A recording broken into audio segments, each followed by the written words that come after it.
pledge allegiance to the flag of the United States of America, and to the republic for which it stands, one nation, under God, indivisible, with liberty and justice for all.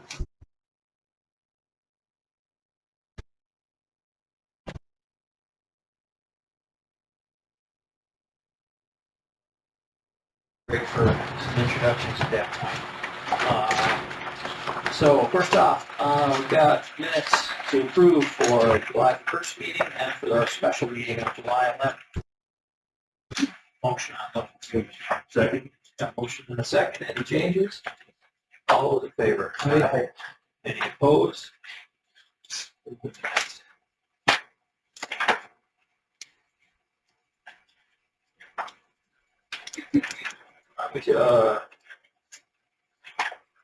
skip to resolution 10 first, since that's Sarah's office. And so that is a resolution warning professional services contract RFP 24 OFA 001 Senior Transportation Services. So I have gotten a fair amount of extra information on this.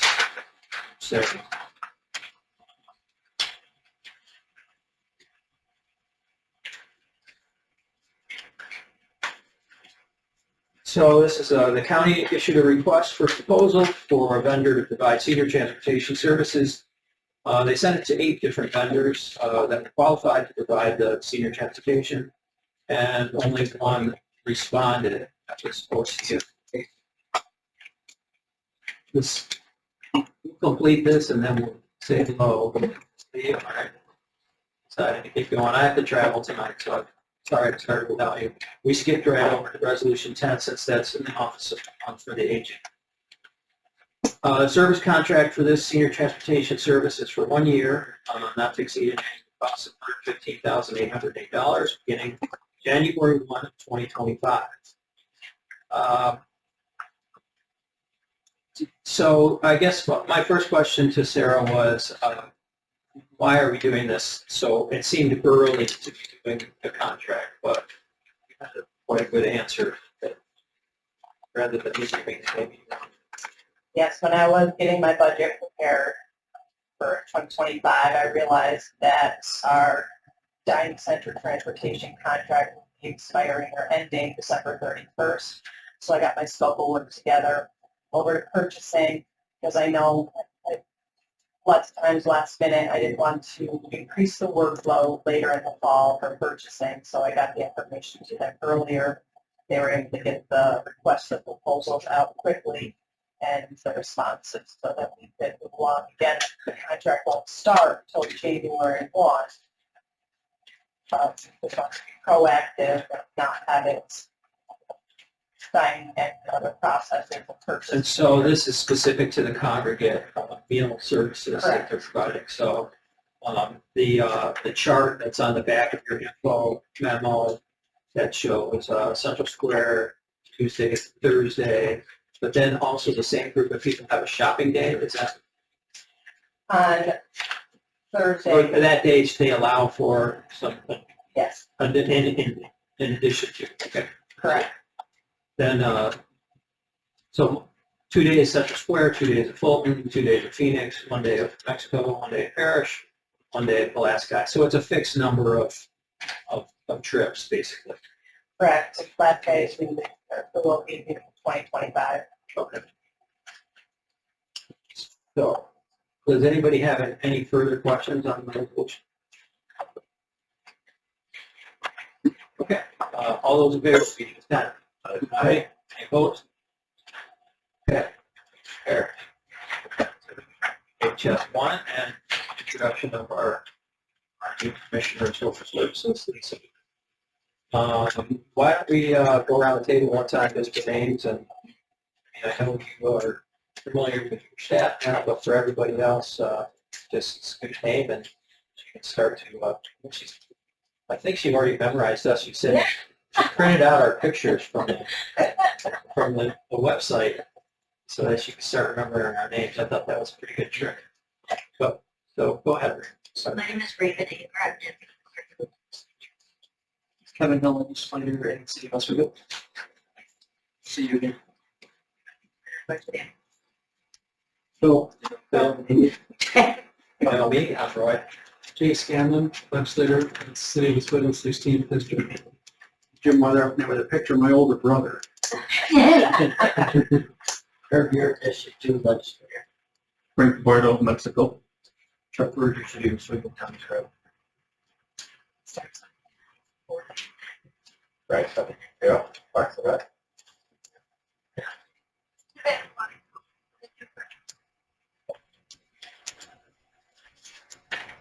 Anything you want to say before we get to HS1?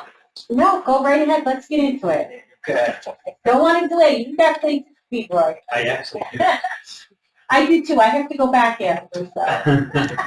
Okay. We are HS1 then.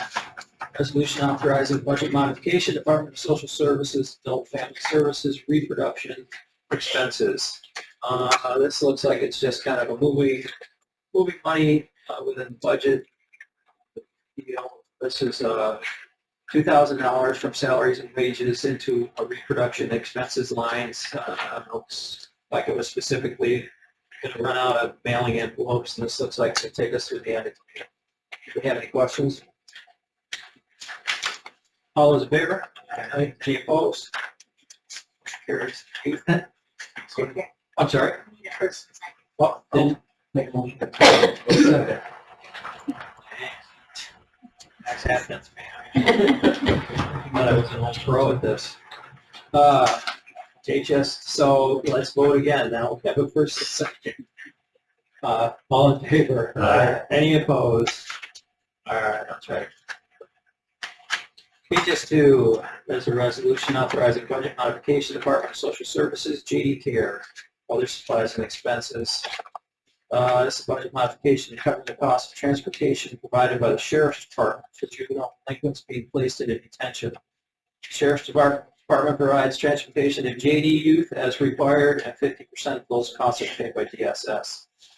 This budget mod would move $8,000 between 2 JD Care lines in the budget, from state aid line to other supplies and expenses with no fiscal impact. Any questions?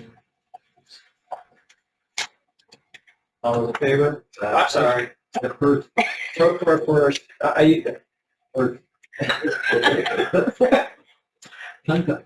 got a first and a second? Second. All those in favor? Aye. Any opposed? There's little boxes here. Ask for first and seconds. Okay, HS3 is a resolution to transfer funds from insurance recovery fund to Department of Social Services, automotive supplies and repair account. So DSS budget modification transfer $2,553 from insurance recovery to automotive supplies and repairs.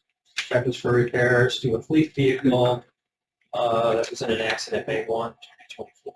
Any questions on that? Look for motion. Got plenty of hands for first and seconds. All those in favor? Aye. Any opposed? S4 is a resolution authorizing budget modification, Department of Social Services to accept family-centered case management services for fiscal 24-25 allocation.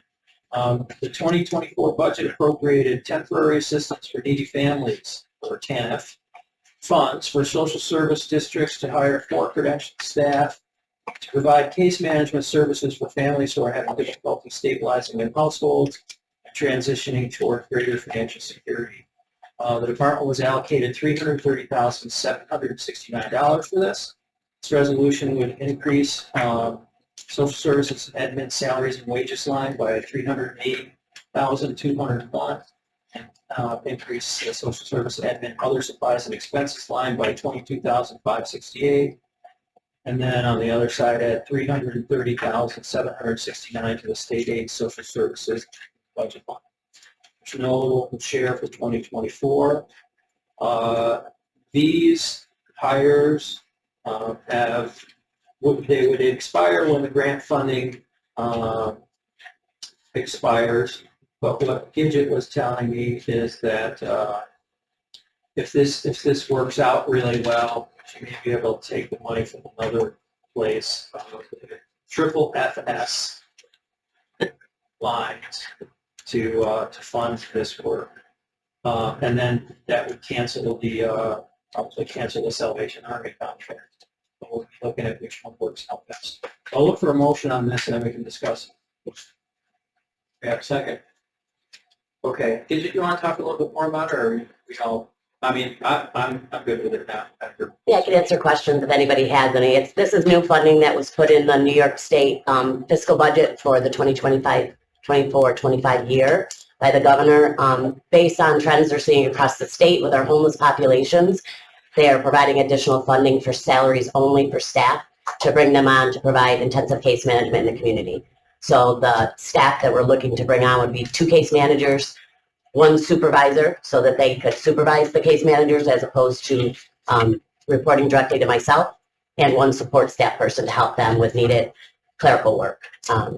As Roy stated, they are case managers that we do not have any of those positions currently in the agency. So should the state stop funding this program, those positions could either be abolished or we could replace it with other services that we are currently paying contracts for.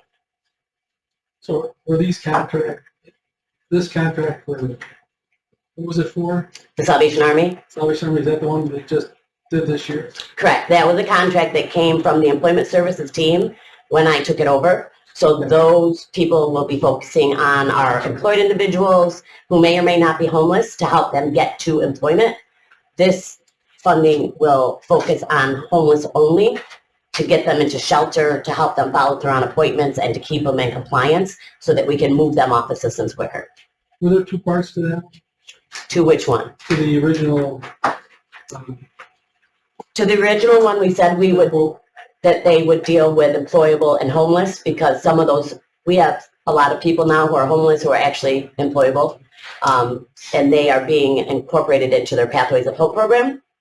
So with this new funding now, we can kind of take the regular homeless that might be pending Social Security, might be looking for other funding streams to get them off assistance, and provide intensive case management to them as well.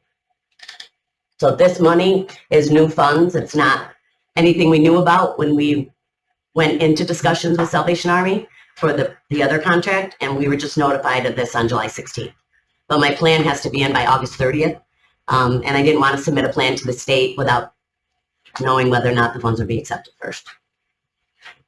Other questions? Okay, all in favor? Aye. Any opposed?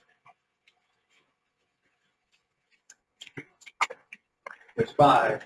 Resolution authorizing budget modification, Department of Social Services, Division of Mental Hygiene, New York State Oasis and OMH, or Office of Mental Health State Aid acceptance for COLA increase. I'll look for a motion to discuss. Motion in a second. This modification is to accept and expend additional state aid from New York State mental hygiene agencies to support cost of living increases, also known as COLA, for staff salaries and funded local services. Per the New York State budget, Oasis and OMH are providing revenue for a 2.8% cost of living adjustment, retroactive April 1, 2024, to support salaries and fringe for division staff and local service providers, funded by contracts with the Oswego County Division of Mental Hygiene. So this is to provide COLA increases for many of the contracts personnel that we have. So this includes Catholic Charities, Liberty Resources, Farnham, OCO, ClearPath for Veterans, and Oswego Hospital. As the adopted 2024 budget already included wage increases above 2.8%, the additional revenue to support the division will result in a decrease of $4,881 to the adopted budget local share. I'll look for a motion. I already got a motion in a second, is that right? Okay. Questions? Over.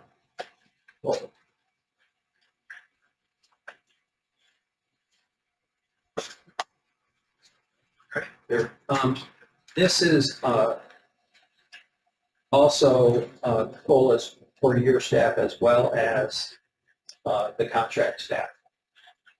Right, the funding provides for COLA per division staff, but the 2.8 would be applied towards the January contractual. And that's why the budget, the adopted budget is actually. Reduces. Okay, any other thoughts, questions? All right, all those in favor? Aye. Any opposed? HS 6 is a resolution authorizing budget modification, Department of Social Services, SS admin mileage reimbursement. I'll look for a motion to discuss. The Department of Social Services provides travel reimbursement to employees per the CSEA contract for reimbursement of travel expenses according to IRS guidelines and county administration. Mileage reimbursement expenses for 2024 are now projected to exceed the amount budgeted. The request is to increase the admin mileage reimbursement budget line $1,000 and decrease salaries and wages line $1,000. So the budget, because it's coming out of salaries and wages, that's why we have to. You guys don't let me move pushing it. Not yet.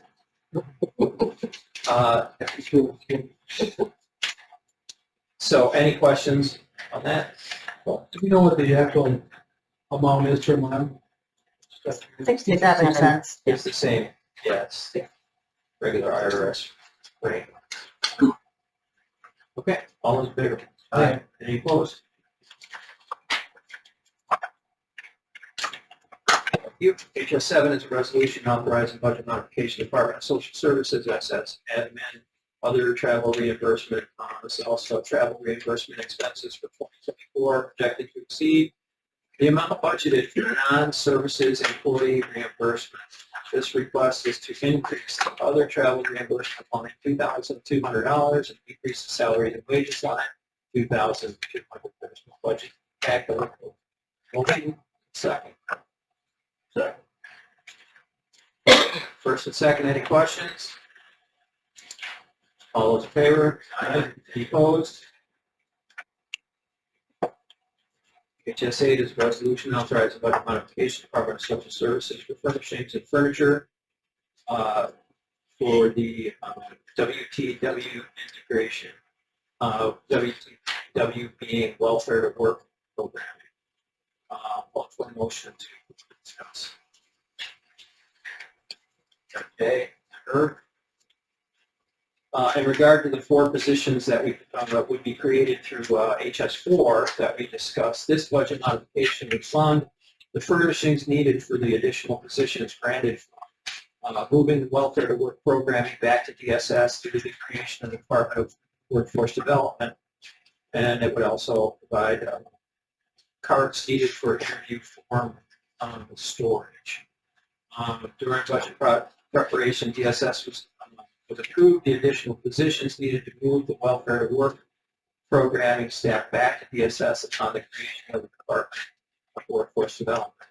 These are additional furniture expenses needed to get these folks back to work because we're pretty much maxed out over there, correct? Pretty much.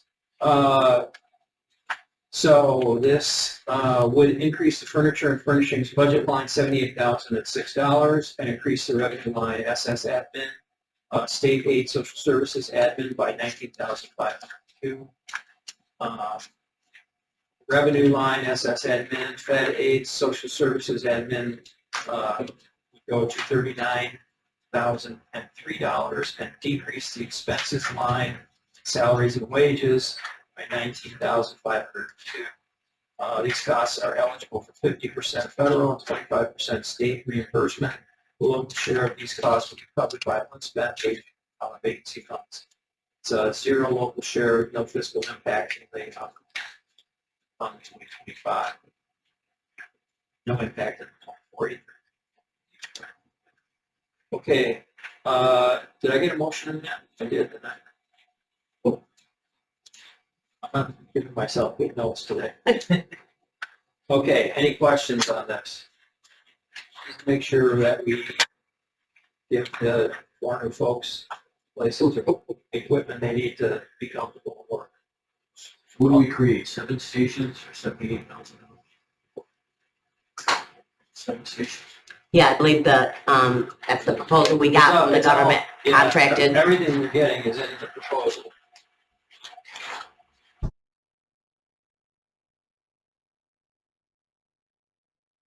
The diagram is one.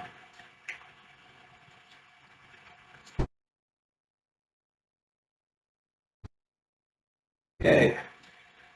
Any other questions? All in favor? Aye. Any opposed? HS9 is a resolution authorizing reclassification of one position in office of the agent. I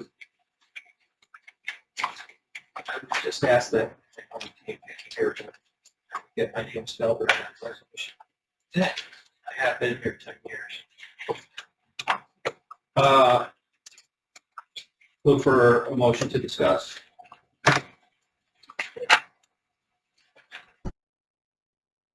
First and second, this is a resolution authorizing reclassification of one position office of the agent due to a reevaluation of department staffing to better reflect the duties of the position. This proposed change in title only will allow the department to function efficiently and effectively while maintaining continued succession planning opportunities within the department. Change in title only reclassification will provide the department with a position that better reflects the work performed.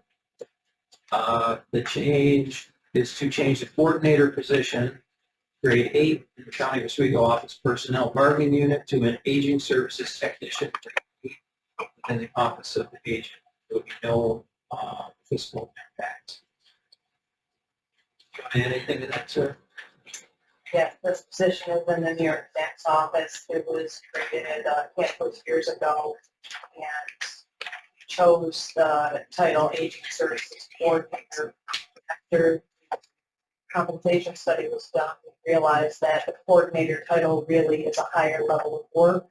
Looking in the bargaining unit and grade 8 technician is better title for the work that's being done in this position. And I just wanted to say I did not write the resolution, so it wasn't correctly. There's another department altogether, so. I understand. It's very counterintuitive to have 2 E's and 1 L. But it is the reason I was able to get my own .com, because there's not a lot of us in countries. So if you ever go to rebuild.com, that's me. So any other questions on this reclass? There's no change in salary. Correct. Okay. You already have first and a second, so all in favor? Aye. Any opposed? Okay. Carry. And we're on to... Pardon me? Yeah. Thought we did. She got it. I asked it before I kind of announced it. I'm a little out of order today. Think about leaving. Not permanent. Okay.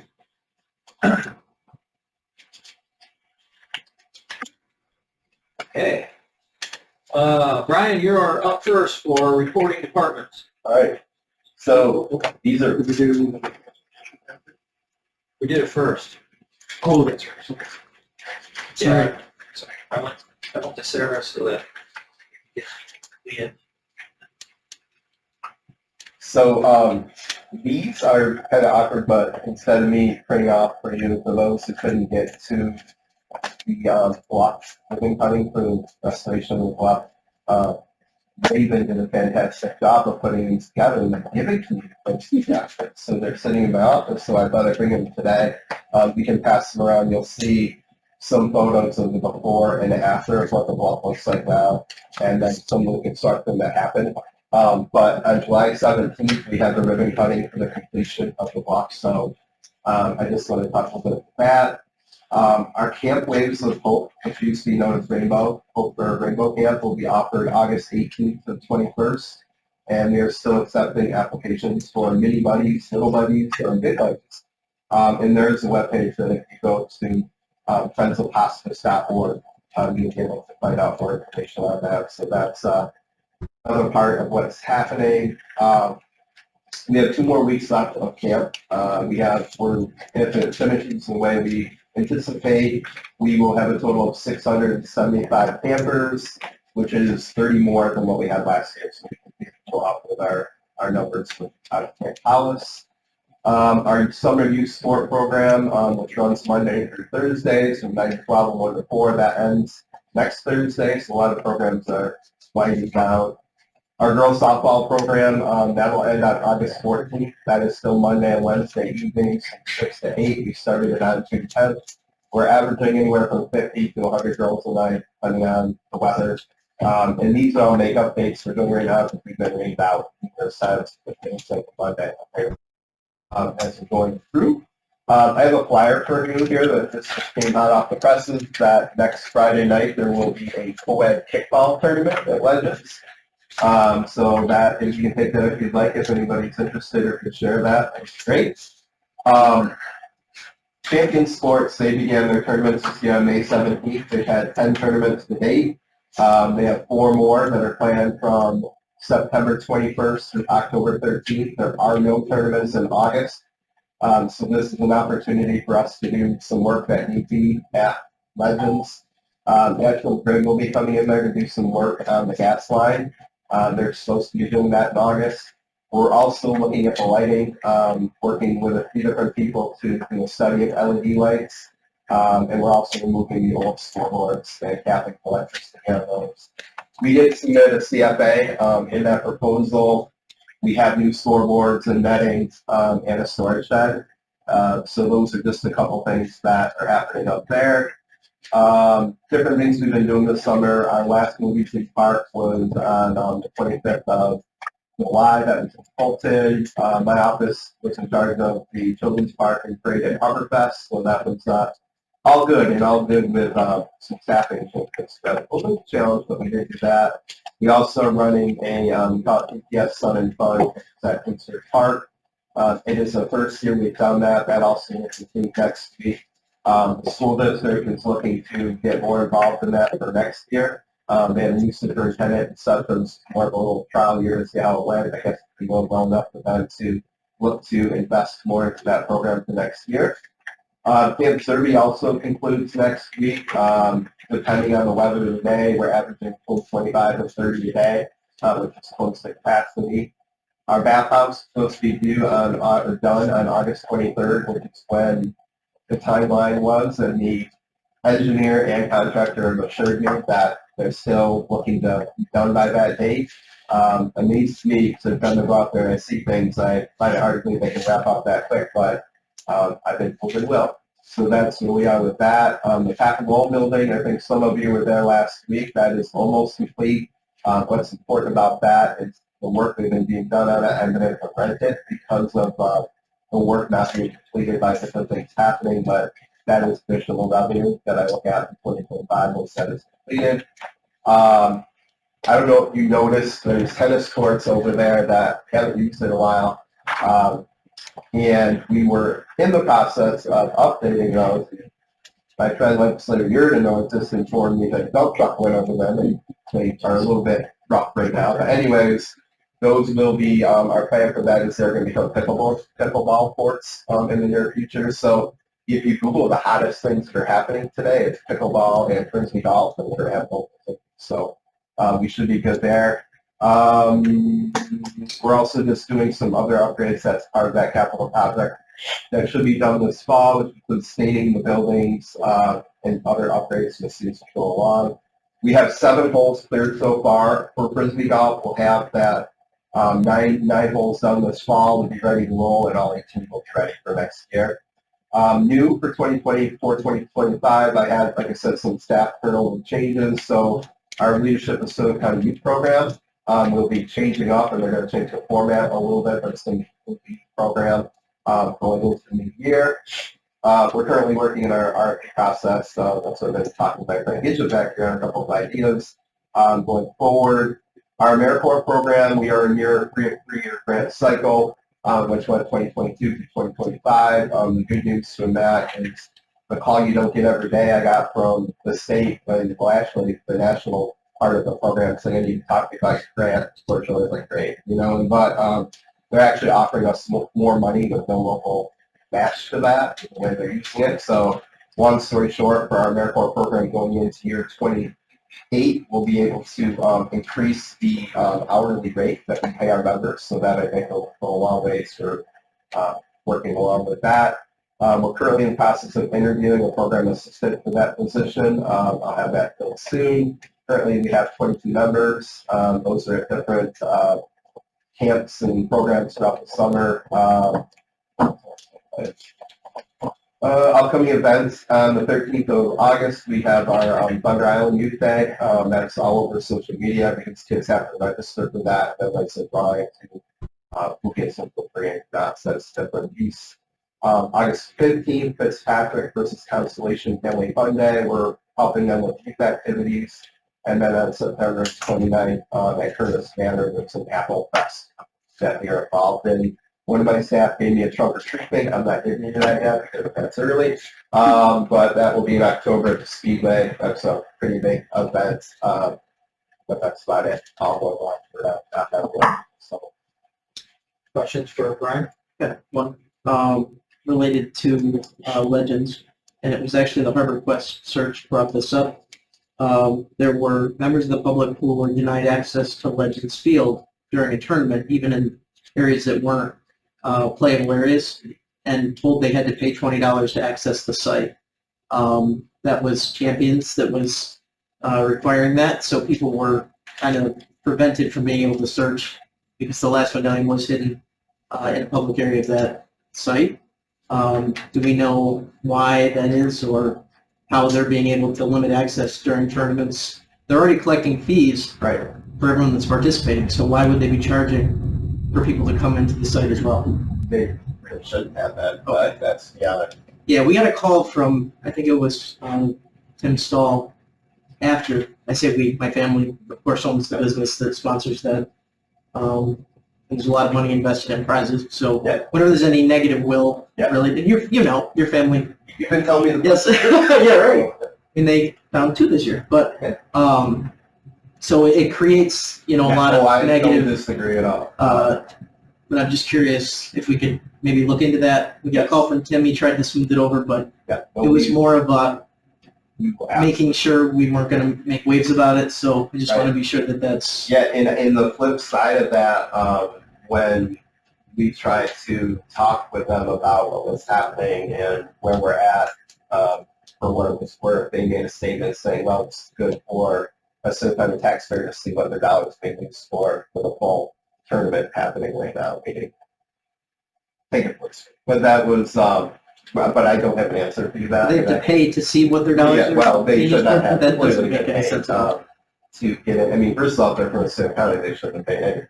Yeah. Yeah. So that is something that we will look into it further because that should not happen. Just wanted to bring it to your Yeah, no, attention, just so we I know. appreciate it. That'll be something that's got my list when I shop. Excellent. Thank you. But if they're running the tournament and they rented the space and they have control of the space, and that's what Santa Lucia is expecting people to offset their parts to the. But there is a stipulation that they can't charge county residents. So my guess is probably, and I may be wrong, most people that were there will probably stipulate it. And most of the spectators are family of children who have already paid the entrance fee. So they're getting, if they have to pay again just to get in, I mean, that's gouging, I think. So we may want to look into that. But also go back to what it's their tournaments, they're not ours, so what they're doing. Yeah, Then people come up to me before and say, well, how do you charge us for a hot dog? So that's the confusion where there is a Facebook page, it's legends.com, and it has not been used in like 5 years. So like, keep us the rights to that so that you can separate it. And that's what I'm trying to get a logo made that's different, that their level versus ours, that simply identifies the county versus whoever is putting an engineer up there. Because as you guys approved last month, we have a fee structure that was approved. So I've had other organizations call me up wanting to run things up there, All Stars, things. So they would have sure run their own costs. Have we started that yet? Has anybody been- It's in place, but with not getting too much into the weeds, most people want weekends, and they're all booked already, except for this month of August. But the wild part is National Grid said we will be up there to do our work in August, so you don't know when they're coming, and they have a big section right down the middle they gotta get to. So, but that would be part of my thought process when we talk about what we have, like Camp House, Camp Survey. When people want to rent it, they want the weekends. So that's a valuable piece of revenue that's generated by those weekends. But we are doing our own programming up there. We're got some neat stuff that's going to happen. We're planning a home run derby, things like that up there. So, Brian, on the good side, these are good problems to have. Yeah. And to summarize my friend Kevin over here, for anybody that thinks I had a slight advantage, I don't think I would have approved a medallion hit at Legends Field during one of their biggest tournaments of the year. That yeah, I would have vetoed that very quickly. So Yeah, clearly I was unaware of that. Well, I'm a little surprised they used the county facility.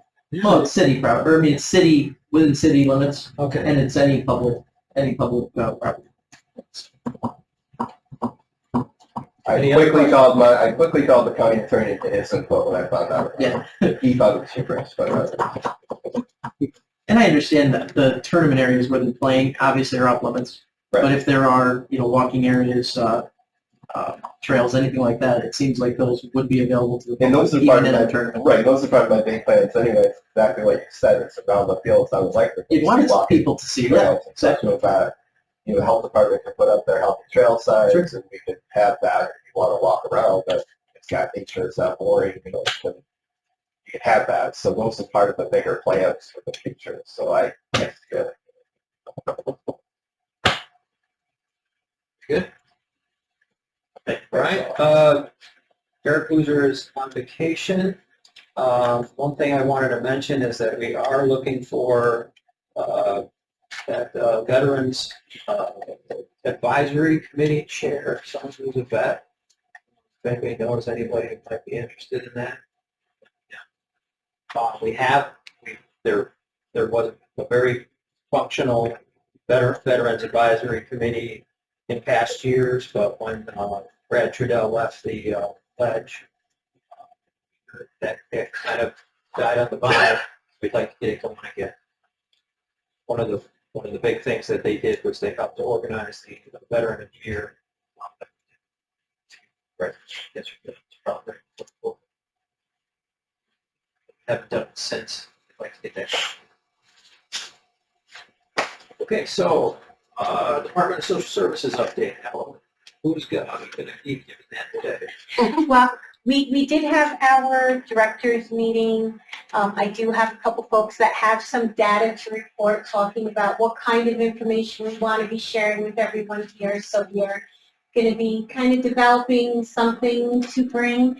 Sarah had some great statistics to share. I know everybody's very interested in the number of cases that we're closing at DSS. So I'm going to let Sarah talk about some of her stats that she has. So I'll pass this report around. I have passed out something similar in the past. This is really just an update. You can sit at the table. Okay.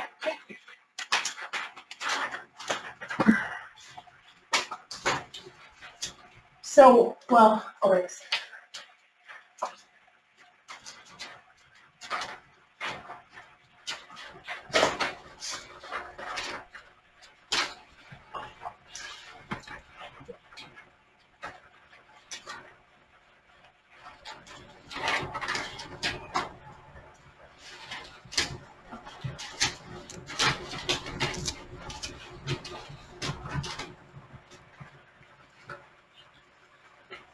So, this is data from June.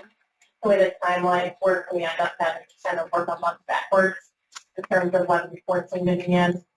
So, we had 244 reports received, which is above average. We closed 214, and that's a tremendous number. Our CPS unit has been working extremely hard on getting cases closed. We're trying to create incentives for them. We're really focusing on the most overdue cases and saying, okay, let's get these done by this specific date. We're all monitoring them closely, so we're making great progress. Of all of these cases that are submitted, which is a huge amount of cases, and I've talked about this before in meetings where we have the QA piece, where we're sending these cases to be reviewed, and if the mandates are met, we're sending them back. So of all these 214 cases, not all of them have been closed officially, because we can't close them without. So with our new staff, I plan on next month having a set percentage, but it's about 75% that have been with us for less than 2 years. So we're trying to identify the cases that are being submitted, what skills they're missing, what training they have. So we're trying to do all those things at once, and hopefully we'll have an educated workforce coming through. We'll move through these over and be in good shape for their life. So, but we're on the right track, and we are making progress. So we still have over 1,000 reports. We still have around 700 overdue. Our caseworkers, we have 3 vacancies. One is on a medical leave. We pull some out of rotation on a rotating basis so that they can have time dedicated towards their workloads, so they're not getting new cases or trying to post out the cases that they have. We have 5 in training, 4 just finished training, so they're taking a reduced number of reports. We have had issues with OCFS training and not being able to get new caseworkers in until November because they don't have trainings that they're offering. So that's unfortunate. It definitely is not helpful. But out of 42 and a half caseworkers, 30 are handling to get investigation. So for our family services unit, we have about 400 open cases, and these cases can be placement cases. They can be cases that are open. We filed a petition, which is really what most of them are. We have very few that are open voluntarily. We have 39 caseworker positions, 4 vacancies, 4 training, 2 recently get out of training. Feedback that we've received from staff in the past, newer staff, is that they feel very overwhelmed when we bombard them with a whole case going right out of training, which makes them still very long. So we limit them and don't put them on the delay. We have 4 caseworkers in our START team, Strategy Treatment Recovery teams, 5 in our adoptive home unit with FAD, and 3 of them have 39 have 24. Adult Services Unit, they have 39 open adult protective cases, 23 pending referrals, 414 people receiving vet aid services. We have 11 caseworker positions, 1 caseworker vacancy, and the rest are handling the open cases that provide referrals to our vet aid. Our legal unit has been extremely busy. We've had 19 petitions, 12 court order investigations, really just a lot of court items happening. 150 court summaries in a month is really high. And that's a lot of time that our patients have to spend on paper. So,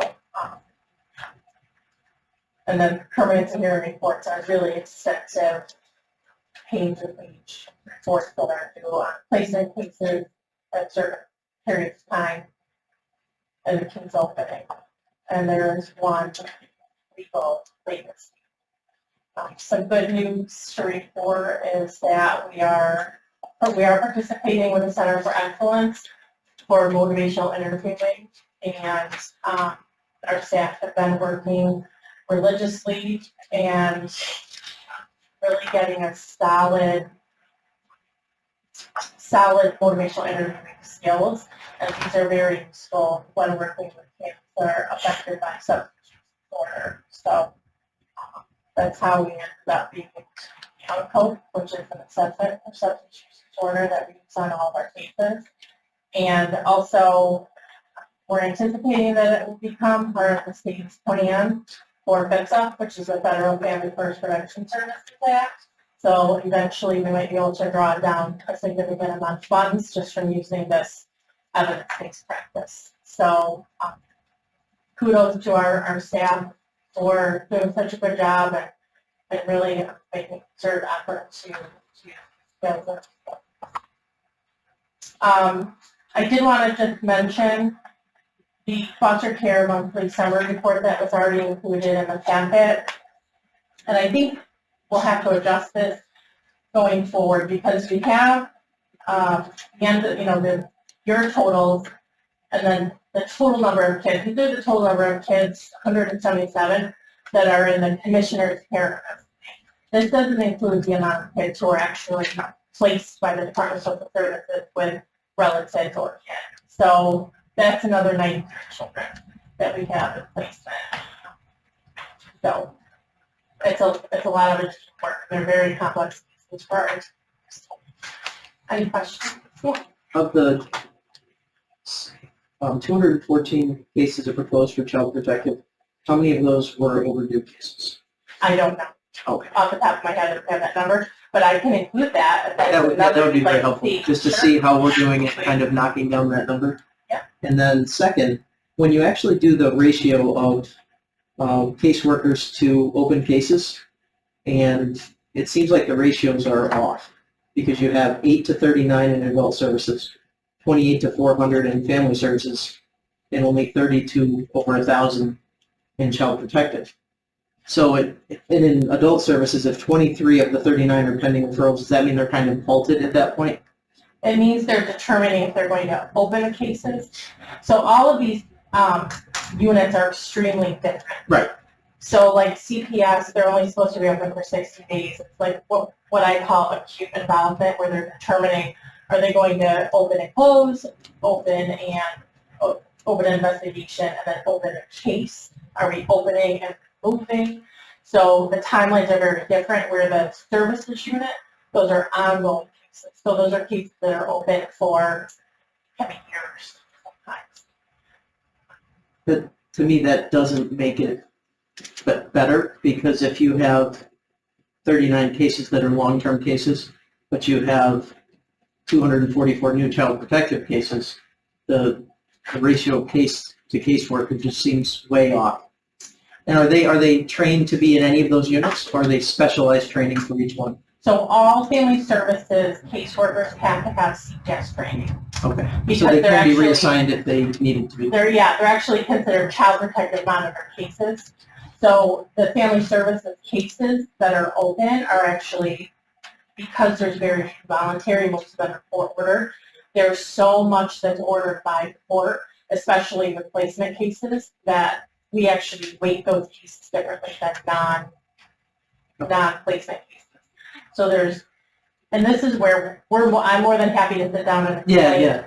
So that would take precedence over a typical child protective case as far as workload requirements? No, they're both of them have to have their mandates met. So most of the ones family services are court orders. So we go before a judge and say we haven't met specific orders for services, we can get in trouble. Yeah, I understand it's a simplistic way of looking, but it just seems like the percentages are so far off that it's... Right, and that's partially because we had such, our staffing levels got so low that the cases just climbed, and then trying to train people, that it takes longer to kind of grasp the whole CPS investigation routine, I guess you could say, versus the services. So wouldn't it make sense to assign the existing services workers who already have CPS training to that unit, and the new workers to the services side? So we are putting new caseworkers in CPS, but it takes months Oh. for them to be able to do CPS investigations, where the services can come in a little bit sooner. And the services cases, we have to pay attention to those because those are kids who are placed, and we have to return them to their parents.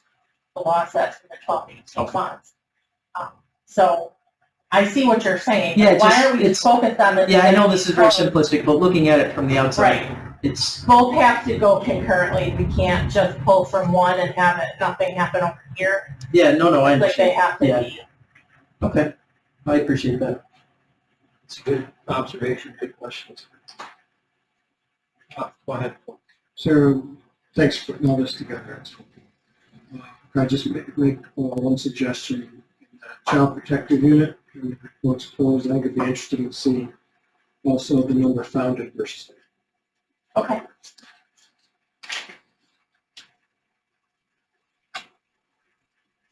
Yeah, and we get a lot, we track a lot of data. Yeah. Within our unit, and the state provides us with a lot of data as well. So if there's any questions, I'm happy to pull that together.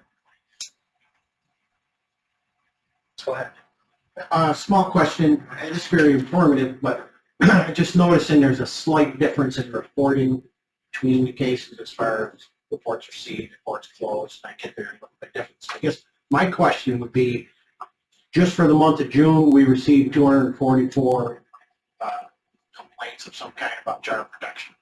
So it's a couple hundred a month anyways, that's Yes. case. So basically 10 a day, 8 to 10 a day. Whatever. Yeah. So I guess I understand it, but under the Family Services Unit, there's 1,400 people, or 400 cases that are open. 1,400 people. Is that like, that's an ongoing number? 400 infected families being serviced at any one time? Or is that 400 new cases every time? Every time. It's month to month. So we have 400 cases open this month. We might open a few more, close a few, but it's gonna be, it's not new. It's not 400 new. Right. So at any one given time, there's 400 plus or minus family groups of some kind getting serviced. Yes. And most of them are open, either just a petition, neglect, or abuse.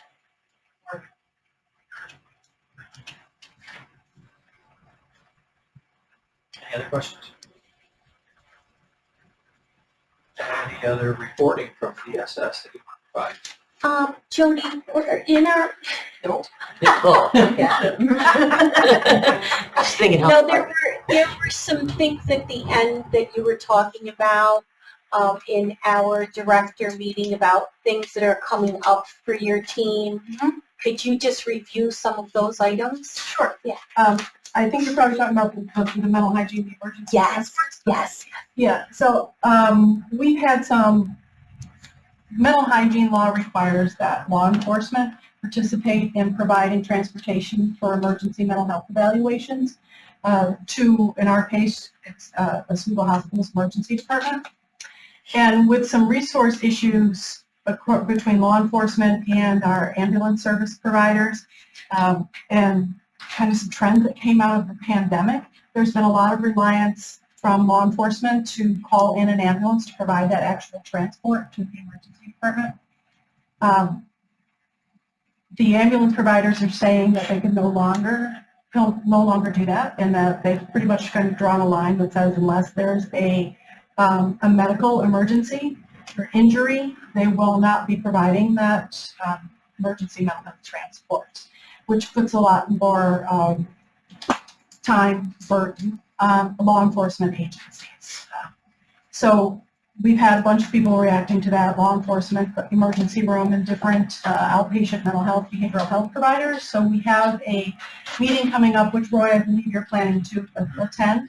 And I'm in conversations with the emergency management office to help facilitate this conversation and helping everybody to understand what specifically is required by the mental hygiene law and what the concerns are about on all parties so that we can see if we can do a little bit better job of figuring out how all of that's going to work. Also inviting Heather Snow and her staff to be able to attend that meeting for mobility management, because some of this is an issue which dovetails into our crisis intervention training initiative around people who do not necessarily have an imminent situation, but they need some mental health support or some crisis interventions that could add accessing other services that are available in the community, and they're not. So they're calling 911, and law enforcement is responding to them, which could be diverted entirely from that system. But some of the issue is that they do not have access to their own transportation in the evenings, on the weekends, to be able to get to the crisis stabilization center, for example, or one of the crisis respite programs that are available in the county. So we're having this meeting. We've all together invited, there's probably about 40 people that are invited to that, and Kathy Palmatiso has reserved the Joint Information Center at the airport, so that's where we'll be holding that meeting. So we're hoping to accomplish some better understanding across all the systems around who's required to do what and what are the options above and beyond that. And maybe before coming from that, what are some of the other transportation issues that we have that could help people to avoid using law enforcement and emergency ambulance services altogether. Our mobile crisis service from Liberty Free Sources is also involved in that conversation. All law enforcement agencies and behavioral health providers, the hospital, ambulance services, EMO. I have, of course, invited Roy and Legislator Greco from Public Safety Committee to be a part of that.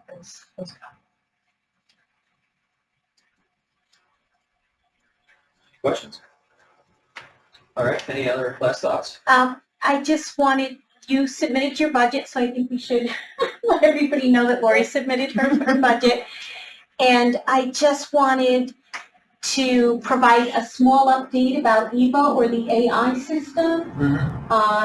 We talked about that at directors meeting today, trying to understand. It's been being worked on, I guess, in the background, but Gidget does have and is uploading some information so that she can access it now and is testing it. And the hope is you have a meeting with another team to get them set up into the system. So it's going to be piecemeal that it happens, but as it goes along, I'll try to make sure I give you updates as to, you know, when we're I guess, operational, or you know, that it's working. It sounds like a really fabulous system. I guess you all had a demo. I didn't get the demo, but when she was talking about it today, it sounded a really nice addition to the call center to be able to help with the volume of calls that come in and provide new staff training. So I think the really cool part of it for me was that a staff will be able to ask it a question and it will give it an answer, so that they don't have to tie up the teams with training them all the time. So I think that's a really, you know, innovative way to do that. Yeah, so I just wanted to provide a little update on that. Did you want to add anything to it? Not to Eva, I just wanted to mention some things we're doing on employment services. Okay. So since I've taken over employment services, I've been working with the team to try to find really creative ways to engage mandatory populations with employment. Historically, they've done job searches where the client is required to look for jobs, bring in a piece of paper and say they looked for the job. And I'm just trying to find better ways to do that, to make sure that there be positive outcomes. So we held our first open interviews at the agency. Auxiliary services from the campus came to the office. We pulled people within the zip code who were employable so that transportation wasn't as big of an issue. 10 of those individuals came in to be interviewed. And of those, one of them already had a job at Walmart, so they didn't interview for the position. 3 of them had barriers that we were able to identify because they weren't eligible for those positions. So then the employment specialist met with that person, talked about what those barriers were. We created new employment plans for them so we could get them. It was they did not have a GED. So now we know that we need to work with them. We are going to start doing them also for out in the community, places like Walmart. When they do open interviews, I'm going to have staff actually go to the site so that when the individuals come, we can verify they're job prepared, they show up ready for an interview, and also hold them responsible if they don't, because if they aren't showing up for these job interviews, they can be held non-compliant as far as TA program rules. So it was really exciting. The staff were really happy when they saw the outcome and that it actually was a new way to approach it. So just wanted to share that that was a real positive thing they're doing on the employment side now that we are integrated into one team. So. Good. Very good. All right, that's that. I'll look for the appropriate motion. Oh, did you want to add something? You want my update? Did I skip you? Did you understand anything? My hat is definitely someplace otherwise. I will be very quick because I did pass out if I have the opportunity. Yes. Okay, so we distributed 824 farmer market booklets so far. We have another 76 available. We've been all over the county in multiple locations. Right now, we're just distributing out of our office. But hoping to get the rest of those out very soon. As a value, right now, I'm $20,600 purchasing power. Utilization usually between 77 and 85%, depending on year and what's available at the markets and the accessibility. Our senior picnic is next week. We'd love to see any of you there if you would like. We have 125 people reserved right now. We'll be sending out a notification on Friday to make sure they're still planning on attending because we have 20 people on the wait list that also want to attend. What's the time frame? 10:30 to 1:30.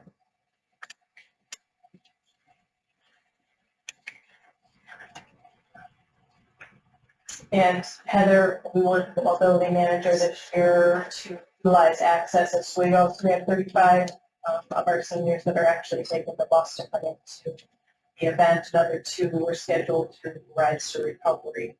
So we're going to meet afterwards to talk about what we'll do for next year. We provided transportation in the past, but it's never been utilized like this. And I think it's because this is door to door as opposed to meeting up at the location.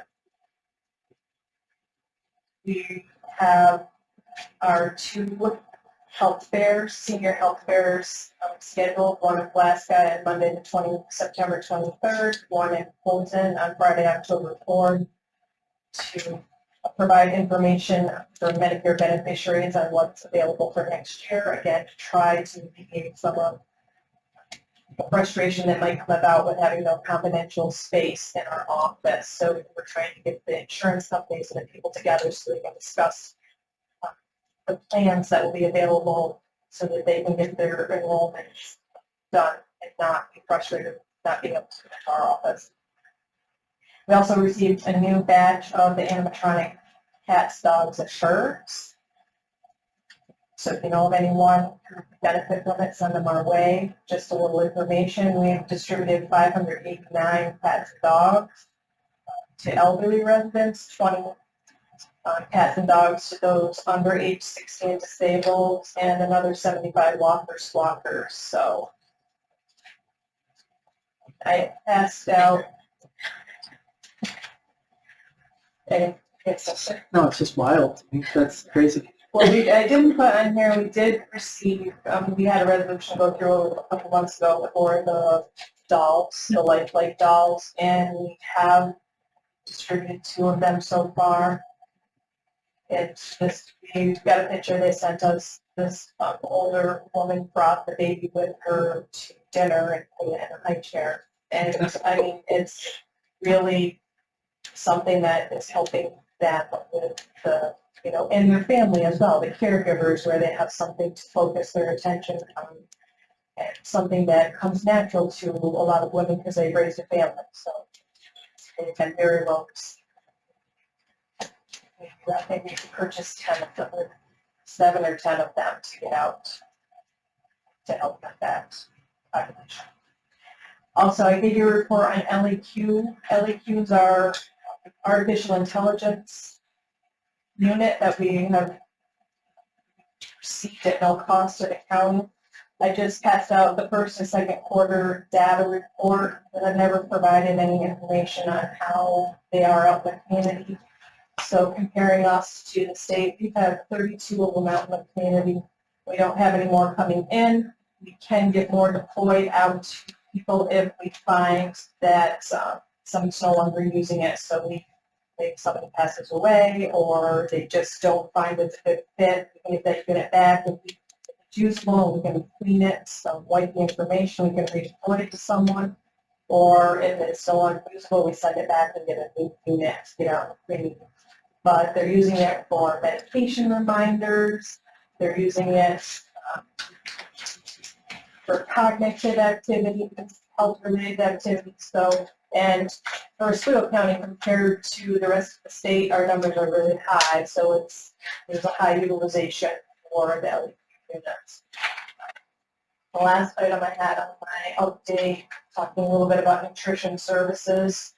Through June, we've provided 119,506 home delivered meals. That includes our weekend meals. And another 10,119 meals at congregate dining centers for a total of 129,625. 129,625, sorry. We budgeted for 248,600 meals. With the numbers right now, we're going to go over that number. We had anticipated going over that number. We have ARPA funds that are earmarked just for home delivered meals from the State Office for the Aging. We're going to utilize that funds to cover potential anticipated deficits. So we have the $73,440 what we assuming we'll be saving and cover ARPA funds to cover those meals. But I just wanted to make you aware of where we're saving as we go to budget 2025. So our funds have to be spent by September 30th. Take over September. Funds. Get those. I would say on average, any given day, there's about 500 people that are receiving. You know, I'm going through how many trucks do they have? For OCO, we have 24 home delivery meal routes. Some of them are paid drivers. Some of them are volunteer drivers. So you don't see all the OCO vehicles on the road. Those would be the paid drivers and their OCO vans. Everyone else is a volunteer, so they meet up at a location and they get coolers that they put in their own vehicles. Other questions? So I think when I gave my veterans report, that's why I scheduled by accident. I'm not usually the one giving that report.